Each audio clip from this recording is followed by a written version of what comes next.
Welcome to the show. Thank you all for tuning in. Welcome to the show. Thank you all for tuning in.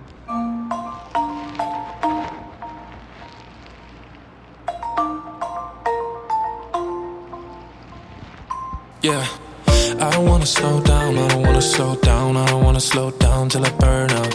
I just wanna live fast, I don't wanna look back and say I could've done more than I did not. Sometimes it can be hard, yeah, it can be hard, yeah, it can be hard when you grow up. People fill you with doubt, you start thinking about what you're gonna do now. But we only got one chance and got one life to live. And it's do or die, gotta make it count. So lose your worries, let your problems go on until my whole body burns out. I ain't never gonna slow down.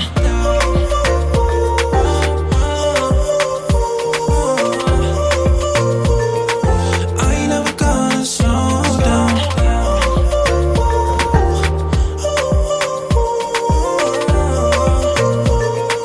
I ain't never gonna slow down.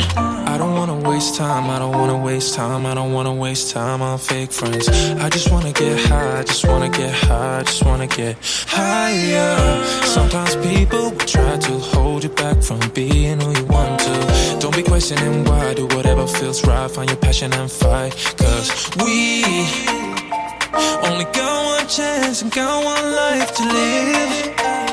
And it's do or die, gotta make it count. So lose your worries, let your problems go. Hey loves, thank you so much for coming by. So I am your host, Dee Shields. Thank you so much for supporting the podcast and for all who are tuned in. So we are having a lot of discussions and a lot of debates are happening across social media, also at the protests and different things that have broken out since the Supreme Court overturned Roe versus Wade. And with this decision to ban abortion, a lot of stories have come out. A lot of untold stories have come out, and a lot of people are making comments across social media, especially on Facebook, where you're connected to people where you do not know their full story. I am one of those persons that I'm connected to a lot of people that I'm reading your opinions across social media, and you don't know everyone's story. You don't know everything that has happened to an individual that you're connected to. So you may not always understand the impact of the words that you're putting out. And that's a life lesson. That's wisdom that we all can take on our life journey, right? That you never really know what you're saying and the things that you're putting out, how that's really could be triggering or, causing thoughts in individuals who have lived the things that you're talking about. And your opinion may come from a negative perspective, a one-sided perspective, a religious perspective, when you don't really understand the full impact as you're caught up in the words that you're putting out, right? So what I wanted to do was share my story, right? Because the judgmental statements that I'm seeing happen just from either heartless people or attention-seeking people. The judgmental statements are, one of the comments that's constantly being made is, why don't you close your legs? You wouldn't be forced in some abortion if you would just close your legs. And you're saying this in trying to degrade the person. You're attention seeking because you have been taught that if you say something in a statement like that, you're trying to highlight the attention on you, and you think that, your smart aleck comment makes you look better, when in all actuality, what you're saying, the negative statements that you're making actually show more about who you are than the person that you're trying to put down, right? So I see it more as seeking attention, the need to put others down. Things, if you are busy if you're busy putting others down, people will not look at you and see the flaws and the things that you have going on, the things that you are trying to hide, right? So here's what I wanted to share about my story in regards to abortion, right? I was in a situation and I was in a connection where the guy had really good love game, right? He was a soldier. He was in the military. And I was really thinking that this is something that this is going somewhere. He was putting on, the impression, antics, and everything that people do with the person's environment and friends that they have and meeting their family. So I'm really thinking that this connection is everything that, this is what I've been looking for. I've already been, as you read my book, Great Sex is Not Love and Never Will Be, my story where I had already come from being a teen mom. And I had already come from an abusive marriage that I had to flee from. So I'm really skeptical about who people are, very carefully choosing the people that I lay up with. And I say this to target the individuals that keep talking about women laying down and being loose and not being conscious of the decisions that they're making, right? So I was being conscious, and I thought cautious about the decisions that I was making. And I thought that the person that I had chosen, this was finally it, right? This is the reason why I put the book out, Great Sex is Not Love and Never Will Be. Because of the life lessons that were being learned in the 20s, right? So I was in a connection, and this guy had really great love game. It was really good, everything that he was bringing to the table. And you've read my book, and if you haven't, then you could go and take a listen. You could go and read the book, right? And he had really great love game until this situation became really real, right? Once the situation is real and I'm connecting with the guy and we're having a sit down, and I have to sit and tell him, hey, I'm pregnant. Too many women have been in this situation. Unfortunately, girls have been in this situation as well. So I'm saying to him, I'm pregnant, and we got to make a decision about what we're going to do, and I'm thinking that the response is going to be, okay, this guy's going to get serious. He now has to take me on. I'm a mother. I'm an early 20s mom. He has to now take me on. This is now going to switch how things are going. And I'm thinking of all the things that I expected to happen. And that's not what happened. This guy refused to settle down. Refused. Gave me a long list of reasons why he could not settle down. All the things that he wanted to do before settling down. And he wasn't prepared for having a child. And said he would not, for any reason, be a part of any pregnancy that was fully underway at that point. Refused. Could not be his mind could not be changed. People in the friend circle were talking to him, hey, you need to look at this situation. You need to realize what you've done here. No, I didn't do that. That's not what I wanted. Did he use protection? No. Did I use protection? No. But he gets to put his foot down and say, I will not, which is what many men get to do. I will not be a part of this. And he gets to turn his back and walk away. Literally ghosted. Wasn't even a term we were using then. Literally ghosted. Now here I am. My only choice at this time is I now have to go have a conversation with my religious mother. It's about to, everything about this is about to change, because I now have to have a conversation with my religious mother. And it wasn't the conversation that I thought would happen. I'm used to the situations as you read my book, Great Sex is Not Love and Never Will Be. We all know how mom is going to react, right? But something different happened this time, and I didn't expect it. So we're going to come back and talk about that.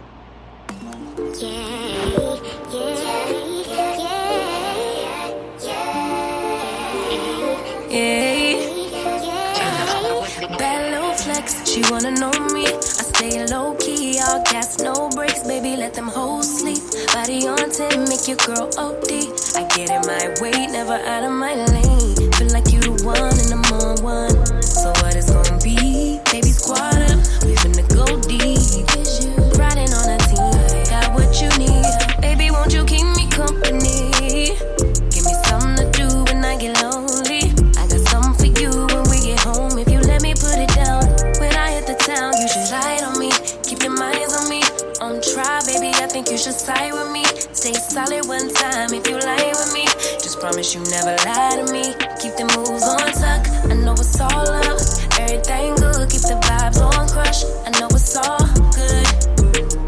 Know it's all love. Know it's all love.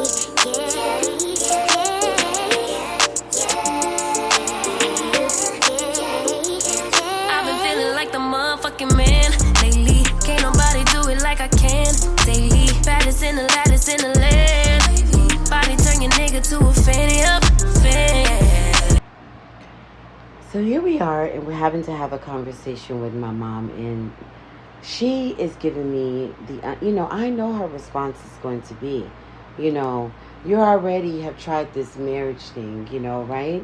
And I didn't give my mother what she wanted when I tried marriage, right? Because my mother, it was religion that made her make the decision about me being married the first time, right? And it is now religion again that's having her make this decision because she was a part of this brainwashing environment that's, everything was based off of what the Bible says. And what the Bible says dictated to her in how she was interacting with her mother, my grandmother, and how she interacted with my auntie, and how she interacted with the people that she knew in regards to church and religion. She's not wanting this to be on her. All she saw at that time, and she was just exercising the tools that she had at the time, all she saw at that time was, this is impacting me. This is making me look bad, because you go into this marriage, and I was forced into this marriage as a teenager. I walked out, said to my father, I can't be in this marriage because this man is beating me. You guys have read the book, Great Sex is Not Love and Never Will Be. I'm a mother of 2, and I'm a teen mom, and this shouldn't be happening to me. So to my mother, I just walked out and didn't give it a chance. To me, I'm saving my life. I'm saving the future of my children. Right? We're going to come back, okay? Yeah, I made it where I'm at on my own. Had a couple blocks in the road, but I get to the bag on the low. I be counting stacks while they grow. Yeah, you know me, baby, won't you keep me company? Give me something to do when I get lonely. I got something for you when we get home. If you let me put it down, when I come in town, you should slide on me. Keep your minds on me. On try, baby, I think you should side with me. Stay solid one time if you lie with me. Just promise you never lie to me. Keep the moves on tuck. I know it's all love. Everything good. Keep the vibes on crush. I know it's all good. Good. Know it's all love. Know it's all love.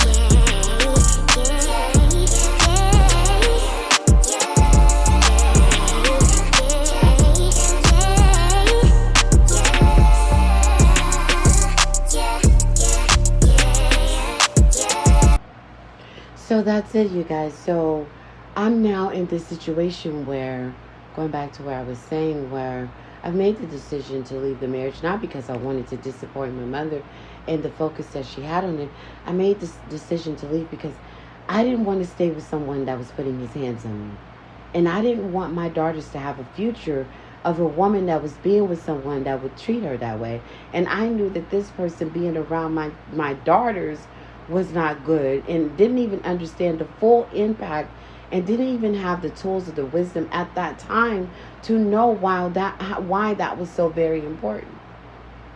But for my mom, she's basing it off of church and religion, and you don't do this, you don't have children out of wedlock, you don't raise children out of wedlock, and her thoughts are only just on the brainwashing thoughts that she had been put through in a lifetime, with everything being based off of the Bible, which is just apocalyptic literature.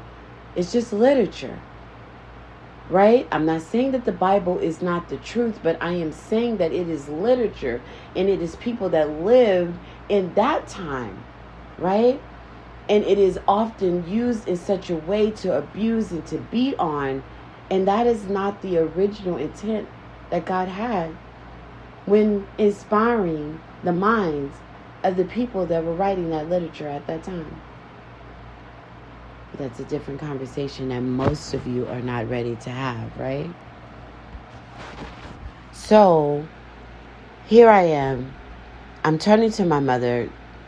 I'm getting this religious answer and advice on what I have to do. This guy is adamant. He's not doing it. He's not going to be here. He's not going to stand and do what he's supposed to do, right? And she says, well, you're going to have an abortion. I'm thinking that I'm going to have another child, and this is going to be my third child. I hadn't yet had my son yet, right? And so I'm already a mom at this time. It's the middle of the mid-90s at this time. But that was the only reasonable option that was coming at this time. And what he was saying, well, he's gone. He's done with the situation. And what mother is saying about this abortion option, this is the only thing that makes sense. Because I'm barely able to provide for the two that I have because I've left my marriage and I'm now depending on my parents. And my parents have their own situation going on. So it's already tight enough. And I'm working the minimum wage type jobs that is Texas, right? So it was unexpected, yet it was the only reasonable option that made sense at that time. I was not equipped with the tools like considering adoption or is there surrogate situation. I didn't have those tools at that time. That's a different lifetime. Different wisdom is in place now that was not in place then. Different knowledge, different access to information is in place now that was not in place then. Oftentimes the people that are given an opinion are given opinions based off the knowledge that they have now, forgetting that there was a time when they had a different level of knowledge. There was a time when they didn't have those same tools that they use now to beat people up in the decisions that they make. I'm a mother of 3 now, right? I went on from having an abortion to that abortion probably being tragic on the body to having a difficult pregnancy after, to where I almost miscarried my son after because of having the abortion, and things have now happened to my body. And I even had another miscarriage. My body was traumatically, there's this thing that happens when you go to have an abortion, right? So many things happen. Probably the worst part of it is the post-traumatic events that happen in the mind of a person that has an abortion for decades.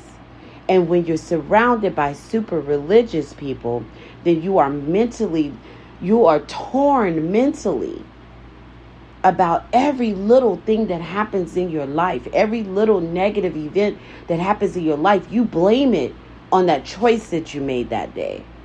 It is extremely traumatic for years to come, not just in that moment. And then pulling up to the abortion clinic, they sort of give you this talk of the one that I went to in Austin, North Austin. They give you this talk and tell you the things that, are going to happen and when you come in to just walk straight in, etc. But they don't tell you that you're going to walk through a picket line of individuals that are so caught up in their beliefs that they are saying the worst, disgusting things to you. And your mind is already upset for what you have to go in here and do.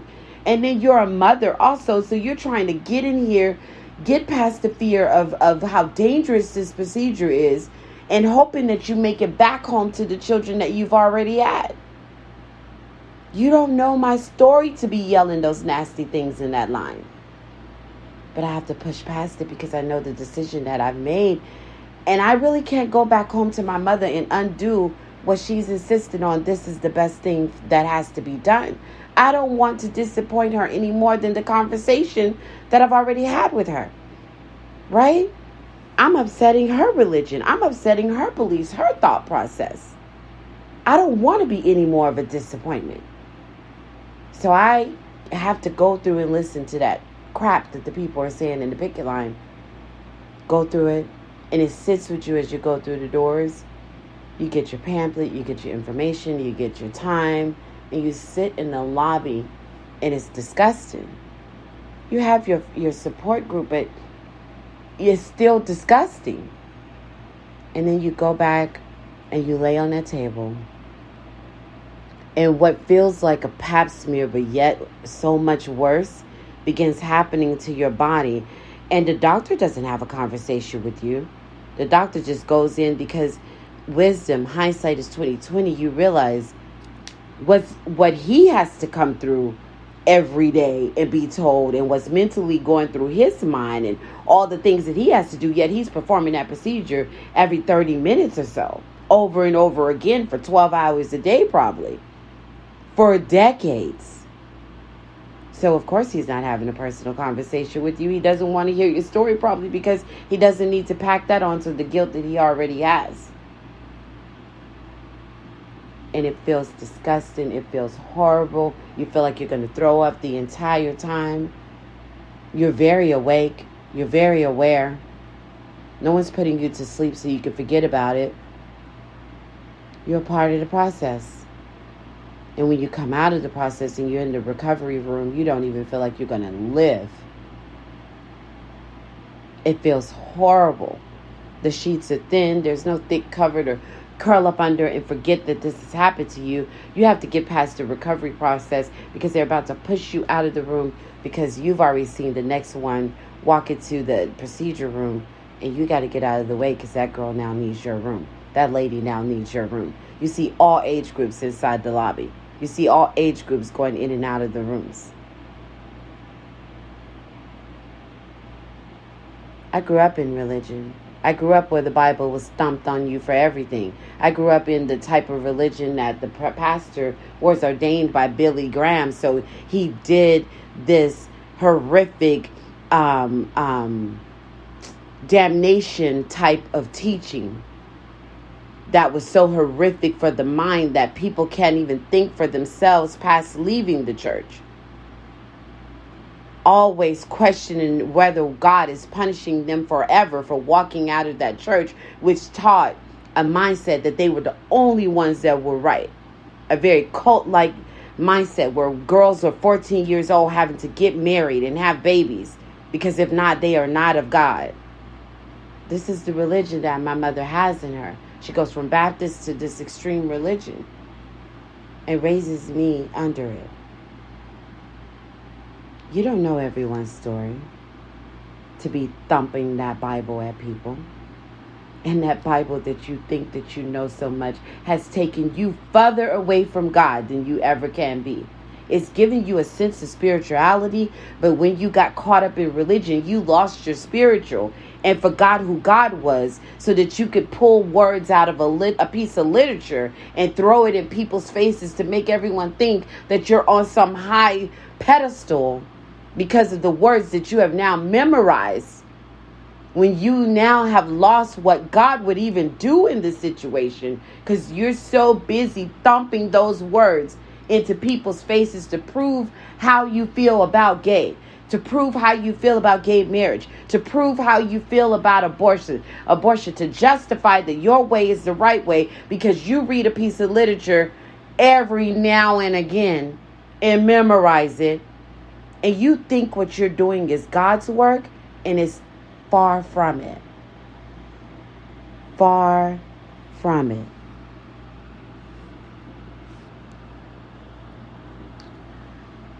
We're going to go back.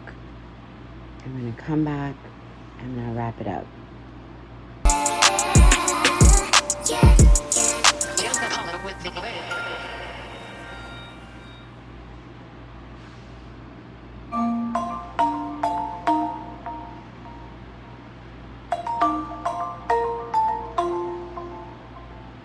Yeah, I don't wanna slow down, I don't wanna slow down, I don't wanna slow down till I burn out.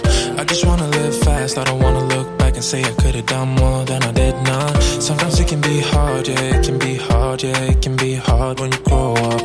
People fill you with doubt, you start thinking about what you're gonna do now. But we only got one chance and got one life to live. And it's do or die, gotta make it count. So lose your worries, let your problems go on until my whole body burns out. I ain't never gonna slow down.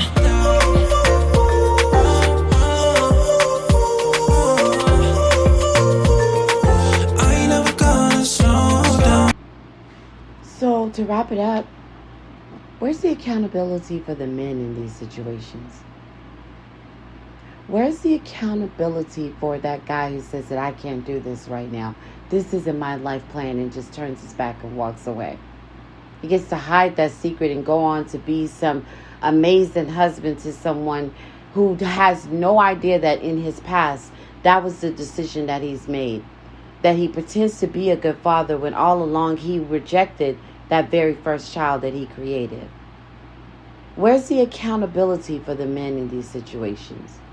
For the girl who's molested, for the girl who's raped? Where's the accountability for the men in these situations? So many men have raped girls, raped women, and have yet to be found. Unsolved cases across the world. Men who are in one circle looking like they are the most amazing and well put together person. Yet in another circle, that woman, that girl knows the story of what that person did to her.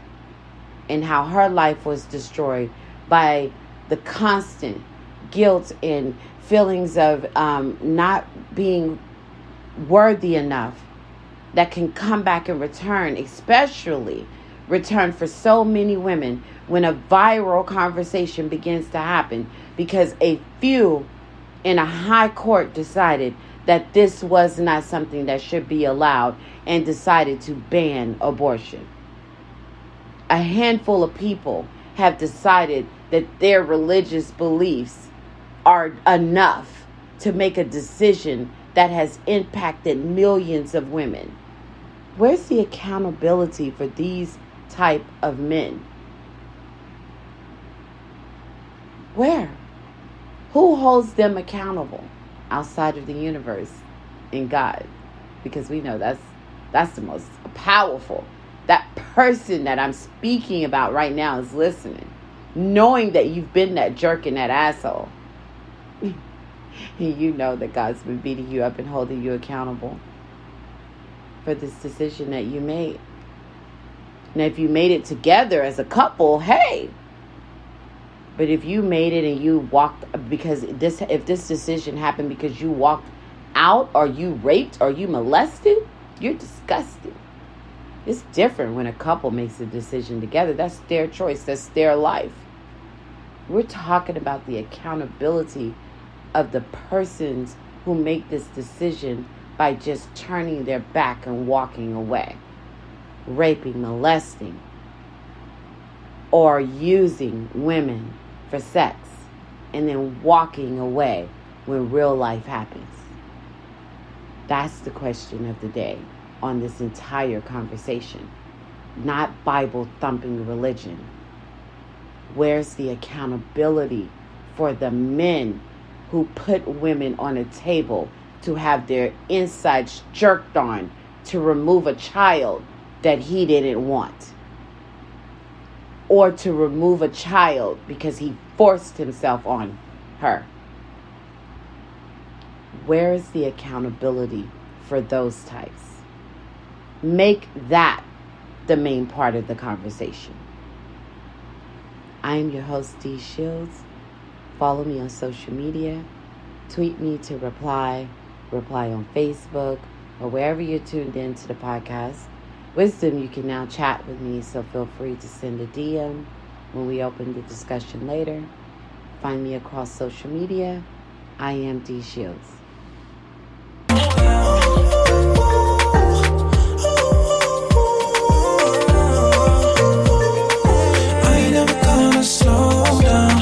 I don't wanna waste time, I don't wanna waste time on fake friends. I just wanna get high, just wanna get high, just wanna get higher. Sometimes people will try to hold you back from being who you want to. Don't be questioning why, do whatever feels right, find your passion and fight. Cause we only got one chance and got one life to live. And it's do or die, gotta make it count. So lose your worries, let your problems go on until my whole body burns out. I ain't never gonna slow down.